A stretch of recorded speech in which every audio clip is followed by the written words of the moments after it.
Shalom Ubracha, nous poursuivons avec la 6e Mishnah du 3e Perek de Nishmat Raphaël Yaakov Ben Peretz Laurent. La Mishnah nous dit ici Simane Bema Vechaya Nemro Minatora. Si on veut savoir quelles sont les bêtes domestiques et les bêtes sauvages que nous avons le droit de consommer, eh bien nous dit la Mishnah, il suffit d'ouvrir le Chumash, de regarder dans Parashat Shemini, de regarder dans Parashat Re'eh, et nous allons trouver quels sont les simanim des animaux. Et comme nous le savons, les animaux domestiques et les bêtes sauvages, eh bien si la bête a les sabots fourchus et qu'elle rumine, ce sont les deux simanim que la bête est cachère. Mais simané à off lo nemo, les simanim des oiseaux. Quel est l'oiseau cachère? Quel est l'oiseau qui n'est pas cachère? Lo nemo, ça n'a pas été marqué dans la Torah. Puisque la Torah ne donne pas de simanim. La Torah nous a dit quels sont les animaux qui sont interdits. C'est-à-dire que si on connaît les animaux interdits, on peut consommer tous les animaux, tous les autres. Si on connaît les oiseaux interdits, on peut consommer tous les autres. La Torah donc ne nous a pas donné des simanim, mais les chachamim nous ont dit, pour les oiseaux, avalamou chachamim, voici le siman. Kol of adores, tout oiseau qui est dorès, c'est-à-dire que lorsqu'il veut manger quelque chose, il l'attrape par ses ongles, il le soulève du sol pour le manger. Ça, c'est un siman que l'oiseau n'est pas cachère. Le Barthénora donne une autre explication. C'est un oiseau qui n'attend pas que la bête qu'il veut manger meure. Il la mange vivante. Ça, c'est un siman qui n'est pas cachère. Donc, c'est tamé.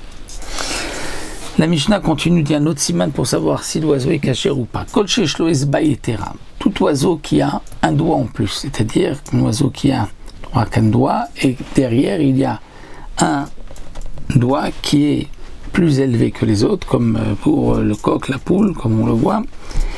C'est s'il y a 7 etzbaï etera et qu'il y a aussi zefek, c'est-à-dire que la bête a un jabot, fait korkebano niklaf et que le gésier peut s'éplucher, c'est-à-dire on peut enlever la poche de la chair avec les mains. Là, c'est un siman que l'oiseau est tahor et cachère.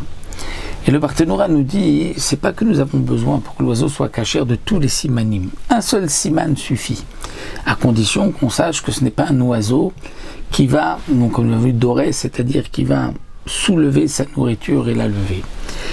Et le Barthénora nous rapporte, au nom des Géonim, qu'il y a une tradition qu'on ne dira que l'oiseau est cachère par un seul, c'est-à-dire on ne rend pas cachère par un seul siman, même si on sait qu'il n'est pas Torres Veochel.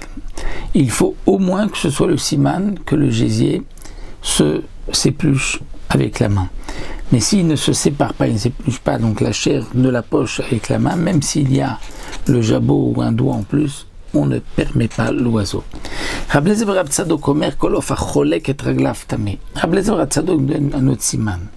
Si lorsque on met sur un fil l'oiseau et que l'oiseau met 2 doigts devant et 2 doigts derrière, donc c'est tamé, c'est un siman, c'est un oiseau qui est donc dorès, qui va aussi lever sa proie lorsqu'il va la manger, et donc cet oiseau n'est pas cachère. Donc voici pour les oiseaux quel est le siman d'une manière générale.